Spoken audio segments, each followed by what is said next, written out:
दिल्ली में इस वक्त सबसे ज्यादा चर्चा मेयर चुनाव को लेकर हो रही है। 6 जनवरी को mayor, deputy mayor, standing committee के सदस्यों को लेकर चुनाव होने वाला है, लेकिन चुनाव से पहले दिल्ली में इस चुनाव को लेकर बहुत गहमागहमी हो रही है। आप देख रहे हैं दिल्ली तक, मैं हूं आपके साथ अनुराधा तंवर। भारतीय जनता पार्टी एक तरफ है, दूसरी तरफ है आम आदमी पार्टी। आम आदमी पार्टी बहुमत के साथ निगम चुनाव में जीत हासिल करते हुए सरकार बनाने में कामयाब रही है। हालांकि मेयर का चुनाव अभी होना बाकी है। वहीं अगर बात करें भारतीय जनता पार्टी की, तो बीजेपी ने भी नॉमिनेशन फाइल करने के आखिरी दिन अपने प्रत्याशी मैदान में उतार दिए, मेयर पद के लिए और डिप्टी मेयर पद के लिए। और उसके बाद से रोमांच जो है मेयर चुनाव को लेकर बढ़ गया है।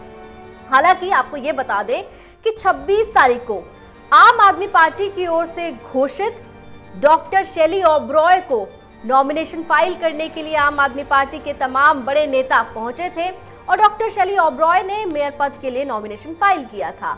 डिप्टी मेयर पद के लिए आले मोहम्मद इकबाल साहब जो हैं, उनकी तरफ से नॉमिनेशन फाइल किया गया। लेकिन 27 तारीख को, यानी कि जिस दिन नॉमिनेशन फाइल करने की आखिरी तारीख थी, उस दिन 2 और नॉमिनेशन हुए, जहां पर भारतीय जनता पार्टी की ओर से मेयर पद के लिए नॉमिनेशन फाइल हुआ, डिप्टी मेयर पद के लिए नॉमिनेशन फाइल हुआ, तो वहीं आम आदमी पार्टी की ओर से भी एक कैंडिडेट और सामने आया और उन्होंने भी नॉमिनेशन फाइल किया।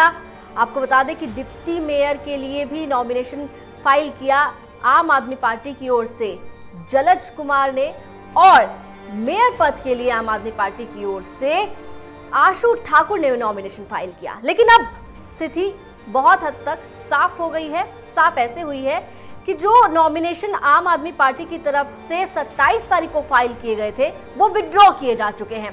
मतलब अब मुकाबला जो है वो आम आदमी पार्टी बनाम बीजेपी है। लेकिन नंबर गेम जो है वो सबसे महत्वपूर्ण है, और नंबर गेम में कौन कितने ज्यादा पार्षदों के साथ, संख्या बल के साथ यहां मजबूत दिख रहा है, कौन कमजोर दिख रहा है, वो आप ग्राफिक्स के जरिए समझिए। तो नंबर गेम का पूरा खेल कुछ इस तरीके से है कि 250 पार्षद हैं, 3 राज्यसभा सांसद हैं, 7 लोकसभा सांसद हैं और 14 विधायक हैं। कुल मिलाकर 274 लोग जो हैं वो वोट करने वाले हैं। अब इसमें बीजेपी के पास देखिए 113 नंबर है। 113 नंबर कैसे है? 104 पार्षद उनके जीते हैं, 1 निर्दलीय पार्षद उनके साथ जाकर मिल गए हैं, तो यानी कि हो गए 105, और 7 हैं लोकसभा के सांसद और 1 है विधायक, तो कुल संख्या हुई 113।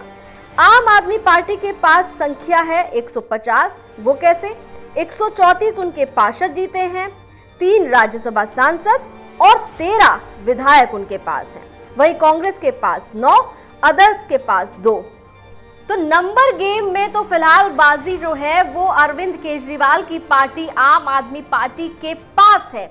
लेकिन ये बाजी कैसे पलट सकती है, ये बड़ा सवाल है, क्योंकि बार बार आम आदमी पार्टी की ओर से आरोप लगाया जा रहा है भारतीय जनता पार्टी पर षड्यंत्र रचने का। वो आरोप आपको सुनाएंगे, लेकिन उससे पहले बात दरअसल ये है कि अगर कांग्रेस के जो 9 पार्षद हैं वो क्रॉस वोटिंग कर देते हैं, इसके अलावा अगर क्रॉस वोटिंग आम आदमी पार्टी के खेमे से भी हो जाती है, तो फिर यहाँ स्थिति जो है वो बदल सकती है, समीकरण जो है बदल सकते हैं, क्योंकि दल बदल कानून जो है वो मेयर चुनाव में, डिप्टी मेयर चुनाव में लागू नहीं होता है।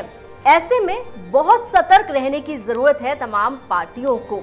लेकिन अब बात करते हैं उस आरोप की जो आम आदमी पार्टी बीजेपी पर इस चुनाव को लेकर लगा रही है। देखिए, हम ये बात पहले दिन से कह रहे थे कि भारतीय जनता पार्टी कभी हाँ कभी ना, कभी कहते हैं मेयर लड़ेंगे, कभी कहते हैं नहीं लड़ेंगे। और हम ये बात आपको पहले दिन से कह रहे थे, इनके यहाँ एक विभाग है, डर्टी ट्रिक्स डिपार्टमेंट। हर वो गलत राजनीति का काम जो वर्जित है वो ये लोग करते हैं। और इनका इजाद किया हुआ एक टर्म है लोटस, ऑपरेशन लोटस, जिसमें दूसरी पार्टी के विधायकों को, पार्षदों को खरीदकर ये एक अनैतिक सरकार बनाने की कोशिश हमेशा जारी रखते हैं, और इस बार भी ये कोशिश करेंगे। और हमें खुशी है कि ये आज फिर से दिल्ली वालों के सामने एक्सपोज हुए। दिल्ली वालों ने उन्होंने इनको विपक्ष में रहने के लिए कहा, इनको इतनी सीटें नहीं दी कि ये मेयर या डिप्टी मेयर या स्टैंडिंग कमेटी का चेयरमैन बना सकें, मगर फिर भी ये कोशिश करेंगे कि चलिए कहीं पे कोई पार्षद खरीद लिया जाए, किसी को कोई लालच दे दिया जाए, किसी पे कोई दबाव बनाया जाए। मगर मैं दिल्ली वालों को आश्वस्त करना चाहता हूँ कि जो मौका आपने अरविंद केजरीवाल के सिपाहियों को दिया है, हम लोग दिल्ली को साफ सुथरा करेंगे और चमकाएंगे। इस बार मेयर भी हमारा बनेगा, डिप्टी मेयर भी हमारा बनेगा, सरकार भी हमारी बनेगी, क्योंकि दिल्ली वालों ने जो आशीर्वाद है वो आम आदमी पार्टी को दिया है। दिल्ली वालों ने भारतीय जनता पार्टी को कहा है कि आप विपक्ष में बैठिए। 15 साल में आपने कोई काम म्युनिसिपल कॉरपोरेशन में नहीं किया, आपने पूरी दिल्ली को कूड़ा कूड़ा कर दिया था। अब दिल्ली को साफ सुथरा और चमकाने का काम है, चमकाने का समय है, और वो अरविंद केजरीवाल जी की पार्टी आम आदमी पार्टी है। तो सौरभ भारद्वाज का बयान आपने सुना। सीधे तौर पर आम आदमी पार्टी के खिलाफ बीजेपी पर आरोप लगा रहे हैं षड्यंत्र रचने का। हालांकि देखना होगा कि 6 जनवरी को जब चुनाव होगा मेयर पद के लिए, डिप्टी मेयर पद के लिए, स्टैंडिंग कमेटी सदस्यों के लिए, तो उसके परिणाम में क्या आता है। कहा तो यही जा रहा है और माना भी यही जा रहा है कि जो आम आदमी पार्टी की प्रत्याशी हैं डॉक्टर शैली ओबरॉय, वो दिल्ली की अगली मेयर बन सकती हैं और डिप्टी मेयर भी आम आदमी पार्टी के आले मोहम्मद इकबाल बन सकते हैं। लेकिन क्या आखिरी समय में कोई गेम होने वाला है, कोई खेल होने वाला है, उसके लिए तो इंतजार ही करना होगा। दिल्ली एनसीआर से जुड़ी तमाम खबरों के लिए आप देखते रहिए दिल्ली तक।